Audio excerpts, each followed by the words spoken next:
नमस्कार मु वीरेश्वर महांती मो मन कथार 20तम अध्याय को आपण मानक हार्दिक स्वागत करुच्ची। मातृभूमि मातृभाषा रे ममता जागृत जनमी नाही ताकू जदि ज्ञानी गण रे गणिबा अज्ञान रहिबे काहि। ए जो गीतटी आमे अनेक समय रे गुणगुणई हो ए गीत को गुणगुणैला बेले आमर जड़े मोटा निश थिबा ओडिशार विशिष्ट कवि कर्क चेहरा आम आखि आगे उभा हुए।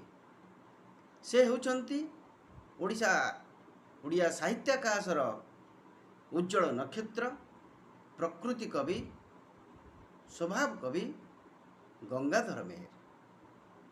ए गंगाधर मेहर 1862 मसीहा अगस्ट 9 तारिख रे पवित्र श्रावण पूर्णिमा दिन बरपाली ठारे जन्मग्रहण करथिले। तांकर पितांकर नाम चैतन्य मेहर।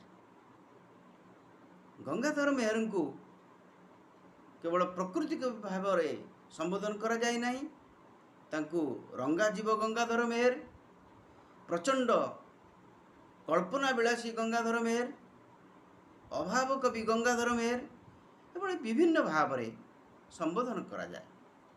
से तांकर रसरत्नाकर, तपस्विनी, प्रणय बल्लरी, इंदुमती, उत्कल लक्ष्मी आदि कविता रचना करी ओडिया साहित्य जगत रे अमर हो जाइछन्ति। से जे केवल कविता रचना करी अमर होइछन्ति से कथा नुहे, से ओडिया भाषार सुरक्षा पाई आप्राण उद्यम कर जाइछन्ति। ता संगे संगे खंड विखंडित ओडिया भाषाभाषी अंचलर एकत्रीकरण पाई से उत्कल सम्मेलन में योगदान करी सेथिपाई मध्य बहु उद्यम कर जाइछन्ति। सेथिपाई तांको ओडिया जाति चिरदिन पाई मने रखिबो। किंतु जेतेबेले गंगाधर मेहरଙ୍କ विषय आलोचना करा जाए सेतेबेले आलोचना मुख्यतः तांकर कविता, तांकर ओडिया भाषा प्रीति एवं उत्कल सम्मेलन रे तांकर योगदान करी आलोचना करा जाए। कवि मेहरଙ୍କର आ गोटे विशेष गुण थिला, जो गुण बाबद रे आमे विशेष भाव रे आलोचना करूना।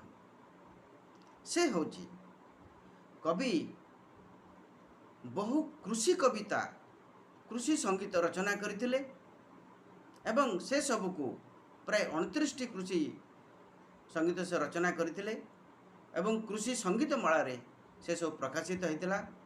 उद्देश्य थिला कृषक मानकर उन्नति करिबा, कृषक मानकर उन्नति रे सहायक हेबा। आमे जानू गंगाधर मेहर भूलिया बा तंती परिवार रे जन्म ग्रहण करथिले। जदिओ तांकर कौलिक प्रथा लुगा बुणिबा थिला, से किंतु तांको परिवार चाष कार्य उपरे निर्भर करथिले। एणु गंगाधर मेहर जण कृषक थिले। तांको समय रे प्राय 90 भाग लोक कृषि उपरे निर्भर करुथिले, किंतु से समय रे समस्ते वर्षा पानी उपरे निर्भर करुथिले। जलसेचनर सुविधा नथिला। अनेक समय रे प्राकृतिक विपर्यय जोगु बन्या मरुड़ी हेतु चाषी मानकु बहु क्षतिर सम्मुखीन होबाक पड़ुथिला। फल रे बहु चाषी मध्य मरुड़ी हेतु खाद्याभाव हेतु मृत्यु मुखरे पड़ुथिले। ये विषय गंगाधर को बहुत दुख देइथिला। सेथिपाई से कृषक मानकर उन्नति करिबा पाई, कृषक मानक उन्नति प्रणाली चाषर साहाय्य करिया पाई बहु कृषि संगीत कृषि कविता रचना करथिले, जहा कृषि संगीत माला रे प्रकाशित होइछि।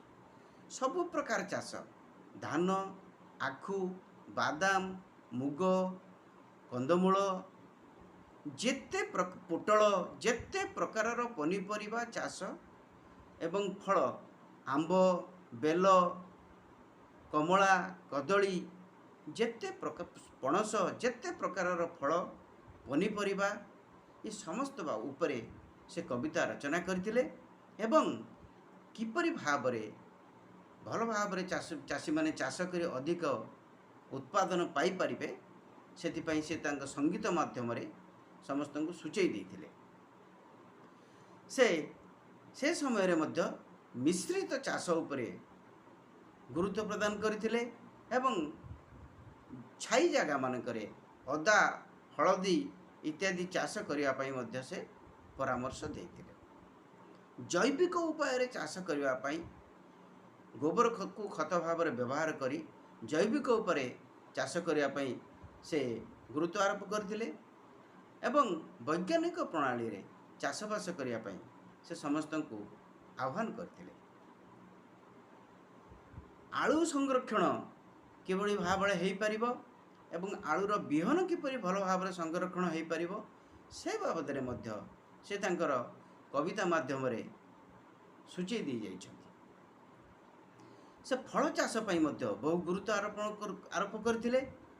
ସେ କହୁଥିଲେ ଯେତେବେଳେ ଧାନ ଚାଷର କ୍ଷତି ଘଟିବ ସେହି ସମୟରେ ଏଇ ଯେଉଁ ସବୁ ଫଳ ଆମ୍ବ ବେଲ କଦଳୀ ପଣସ ୟାକୁ ଯଦି ଆମେ ସେ ଗଛକୁ ଲଗାଯାଇ ନଡ଼ିଆ ଯଦି ଲଗାଯାଇଥିବ ତାହେଲେ ତା ଦେହରୁ ମଧ୍ୟ ଉତ୍ପାଦନ କରି ଚାଷୀମାନେ କିଛି ଉପକାର ପାଇପାରିବେ।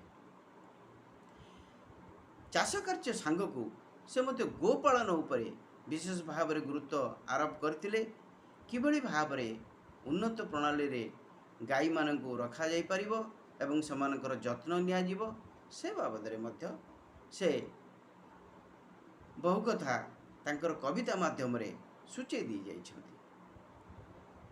ଆମେ ଦେଖୁ ଯେ ଜମି ଜମା ବାବଦରେ ଫକୀରମୋହନ ଭାରତବର୍ଷରେ ପ୍ରଥମେ ଉପନ୍ୟାସ ରଚନା କରି ସେ ସୁଖ୍ୟାତି ଅର୍ଜନ କରିଯାଇଛନ୍ତି। ସେହିପରି ଗଙ୍ଗାଧର ମେହେର ମଧ୍ୟ କୃଷି ମାଧ୍ୟମରେ ସମ୍ପ୍ରସାରଣ କିପରି କବିତା ମାଧ୍ୟମରେ କୃଷିର କିପରି ସମ୍ପ୍ରସାରଣ ହୋଇପାରିବ ସେ ବାବଦରେ ମଧ୍ୟ କବିତା ରଚନା କରିଛନ୍ତି। ସେଥିପାଇଁ କବିତା ମାଧ୍ୟମରେ କୃଷି ସମ୍ପ୍ରସାରଣର ତାଙ୍କୁ ଆଦ୍ୟ ପୁରୁଷ ବୋଲି ଅଭିହିତ କରାଯାଏ। ସେ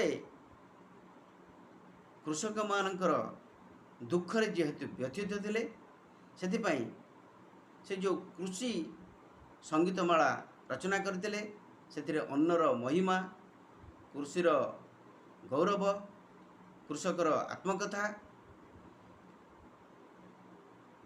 ଏହିପରି ଭାବରେ ବିଭିନ୍ନ କବିତା ରଚନା କରିଛନ୍ତି ଏବଂ ସେଇଥିରେ ସେ କୃଷକମାନଙ୍କୁ ବିଭିନ୍ନ ପ୍ରକାର ପରାମର୍ଶ ଦେଇଛନ୍ତି। ସେଥିରେ କୃଷି ରଚନା କଲାବେଳେ ଥଟ୍ଟା ପରିହାସ ମଧ୍ୟ କରିଛନ୍ତି। ସେ ଲଙ୍କାକୁ ତାଙ୍କର ଶାଳୀ ସହିତ ତୁଳନା କରିଛନ୍ତି। ସେ ଶାଳୀର ଗାଳିକୁ ଲଙ୍କାର ସ୍ୱାଦଟା ଶାଳୀର ଗାଳିଠୁ ବି ମଧୁର ବୋଲି ସେ ବର୍ଣ୍ଣନା କରିଛନ୍ତି। ଏହିପରି ଭାବରେ କୃଷକମାନଙ୍କର କିପରି ଉନ୍ନତି ହୋଇପାରିବ କୃଷିର କିପରି ଉନ୍ନତି ହୋଇପାରିବ ସେଥିପାଇଁ ସେ ବହୁ ସଙ୍ଗୀତ ରଚନା କରିଛନ୍ତି ଯାହାକୁ ଆମେ ବିଶେଷ ଭାବରେ ଆଲୋଚନା କରୁନାହୁଁ। ସମୟ ଆସିଛି ଏ ବିଷୟରେ ବିଶେଷ ଭାବରେ ଆଲୋଚନା ଆବଶ୍ୟକ। ଏହି ପ୍ରସଙ୍ଗରେ ଆଉ ଗୋଟିଏ କଥା ମୁଁ ଉତ୍ଥାପନ କରିବାକୁ ଚାହେଁ। ଯେହେତୁ କବିତା ମାଧ୍ୟମରେ କୃଷିର ସମ୍ପ୍ରସାରଣର ସେ ସାରା ଭାରତବର୍ଷରେ ଆଦ୍ୟ ପୁରୁଷ ବୋଲି ବିବେଚନା କରାଯାଏ